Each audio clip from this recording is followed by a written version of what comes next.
So we just had the eclipse, and this ring light is hurting my eyes, so I thought I'd throw on the eclipse glasses. No, I'm just kidding. I want to talk about the reasons why I think people don't get into real estate investing or fail to go out and do a deal. Now, this is an important thing to talk about. It's really the reason why, it's the motivation why I want to do the real estate investor seminar. I want people to walk out of that seminar having heard and seen how to mitigate all the risks, at least mitigate them, to the extent possible.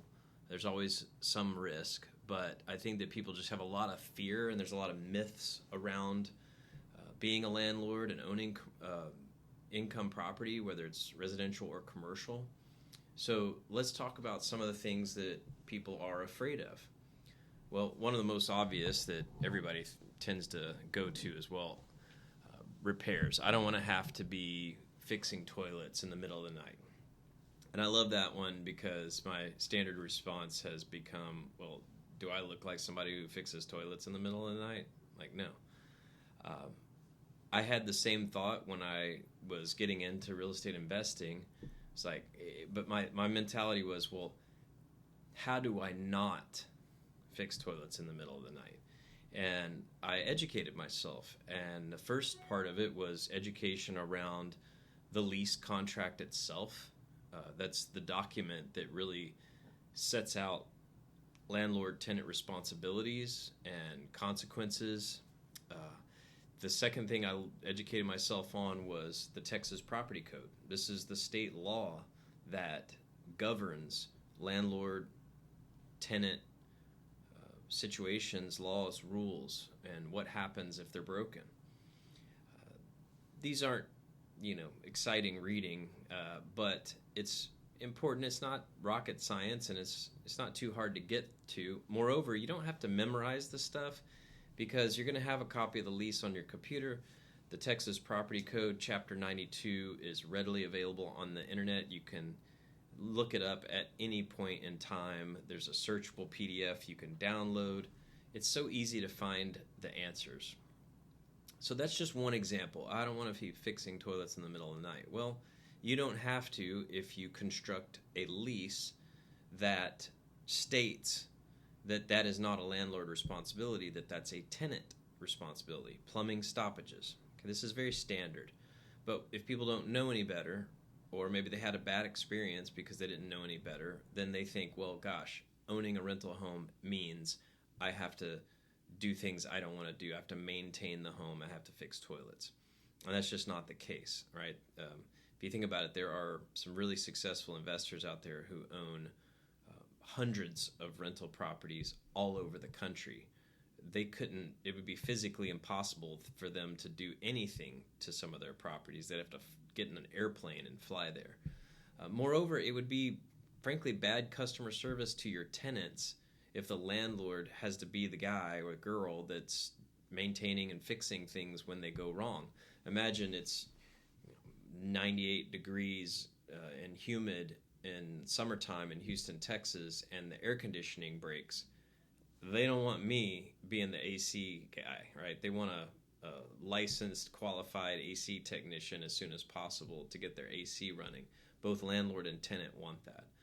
So that's a big one. I just wanted to start there with repairs and maintenance. The lease gets constructed properly. Within the rule of law, the tenant and landlord responsibilities are clearly defined. And when something breaks or needs to be maintained, there's plenty of people in the world who are properly trained and equipped to go out and handle those repairs and maintenance items very quickly. Okay, another big myth that I think stops people is, well, I have to have a lot of money and or good credit. Well, those things are certainly helpful for just life in general and any investment strategy. It's often helpful to have cash to invest and credit if you're going to get a loan on something. However, one of the coolest things about real estate is there are a lot of strategies that can allow people to get into real estate investing with very little to no money down, and credit that isn't even good, right? It could be bad. Uh, and I'll just briefly touch on a couple of those strategies. One is buying a property subject to existing financing, meaning you're just taking over someone's loan payments. You're not qualifying for the loan. Nobody's going to run your credit. You're just simply, you have a seller who, for whatever reason, can't make their mortgage payment anymore. And if somebody doesn't make that mortgage payment, they're going to lose the house. This is an opportunity for an investor to step in, take that over, and execute that strategy. Another example of, so that was credit, that was a strategy around credit, and there's others. Hard money lending is another one, which we're going to talk about in the seminar as well. We're going to have a hard money lender in the program, and he's going to speak on that specifically and even have the opportunity for you to get pre-approved for a loan right there on the spot. But let's talk about cash, right? Well, okay, well, my credit's good, but I don't have cash. Well, it certainly helps grease the wheels of progress to have cash, but it doesn't have to be the investor's cash, right? I look at real estate scenarios as, I use a little analogy of the mouse and the elephant, okay? The elephant is the person with lots of money, but very little time. They move slow. Maybe they're a doctor, let's say, and they have a thriving medical practice. They don't have time to go out and shop for real estate deals and renovate houses. But maybe they'd like to have some of their excess money have some exposure to the real estate market for depreciation, capital gain, cash flow, appreciation, etc. Well, the mouse is the investor, the person like me when I started out, and even now I consider myself the mouse. I go and I find the cheese. I sniff it out. I understand what it is, how good it is, and strategies to produce that cheese for my elephant investor. So the way to mitigate the risk of not having enough cash to do a deal is to invest in yourself and get skill sets that are valuable to people who do have cash, and thereby using other people's money or leverage in a more general sense. All right, so those are probably the two biggest ones: repairs and maintenance issues, the whole tenant, toilet in the middle of the night scenario, the I don't have any credit scenario, I don't have any cash scenario. Another big one that kind of shifts back to that tenant property management question is having to evict someone or having a bad experience with a tenant. Well, as I've already mentioned, there's the property code, which is the law, and every state has laws around tenant-landlord relations. Any professional investor, which I hope that you will become a professional investor, one of those skill sets that you need to learn is what does that given state say about what a landlord can and can't do, and what can and can't a tenant do. And there are, frankly, states that I wouldn't invest in because of the laws are not very advantageous for being a landlord in those states. So that's the first way to mitigate having a bad situation with a tenant, is to understand your responsibilities as a landlord under the law and the tenant's responsibilities under the law, and being willing and able to work within those laws and enforce when they're broken. And you can do that in a very humane, nice way, but firm. That's a property management skill set that a professional investor would need to develop. Or guess what? If you don't like the idea of having to know these laws, rules, and work strategically and firmly with tenants, property management companies. We do property management here at Shaw Real Estate. There's a plethora of property management companies across the United States that can help you as an investor to not only manage the property and the tenant relationship, but also help you market to find and screen the tenant, because the best way to not have a bad experience with a tenant is to find a great tenant. A couple of quick strategies. If you have best product, best price, in other words, if your rental is the best 3-bedroom, 2-bath house at the best rental price in that neighborhood or that local market, you're going to have all of the qualified tenants coming and applying first, which means you get the pick of the litter.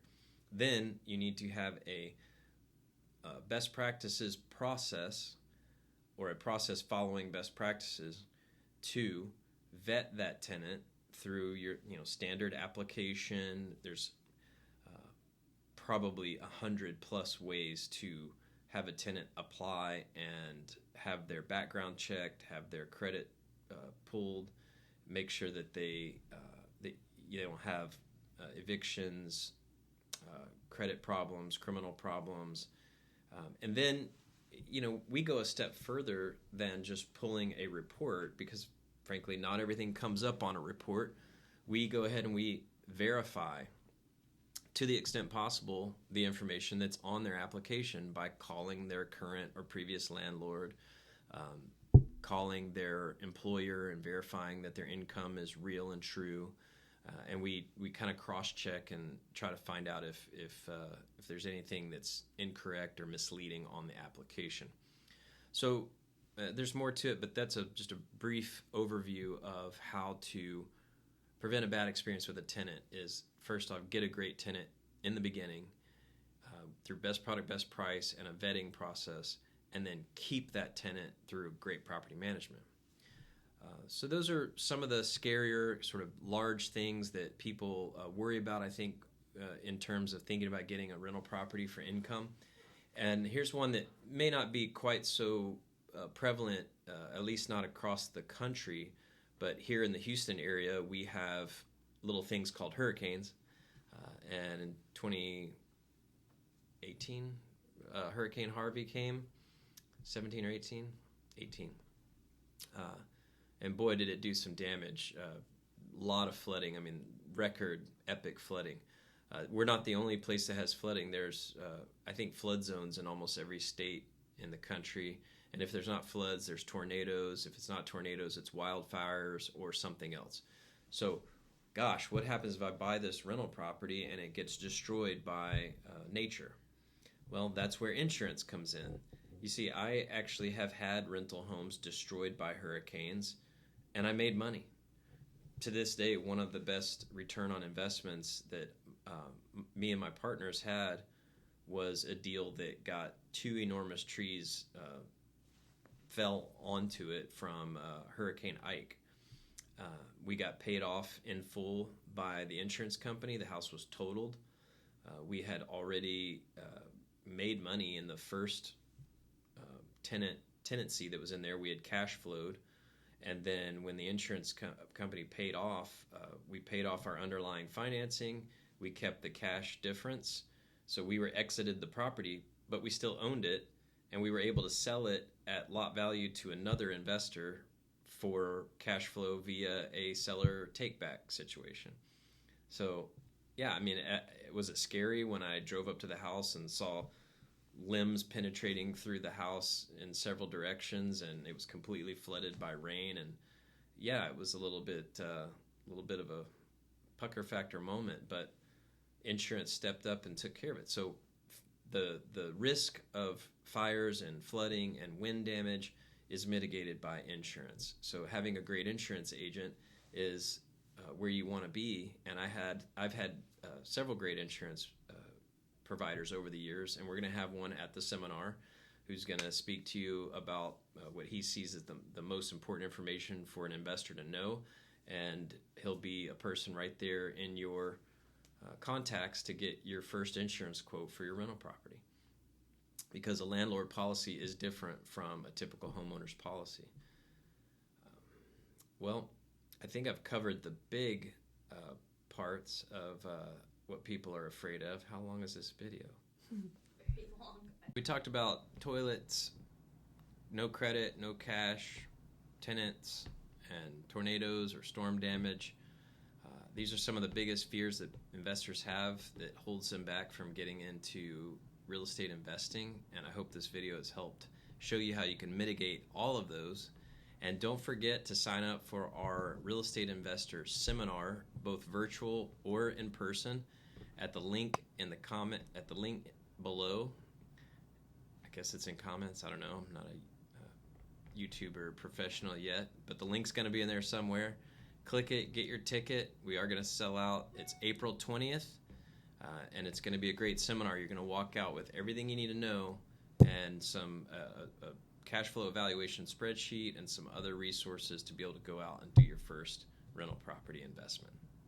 Thanks, and see you there.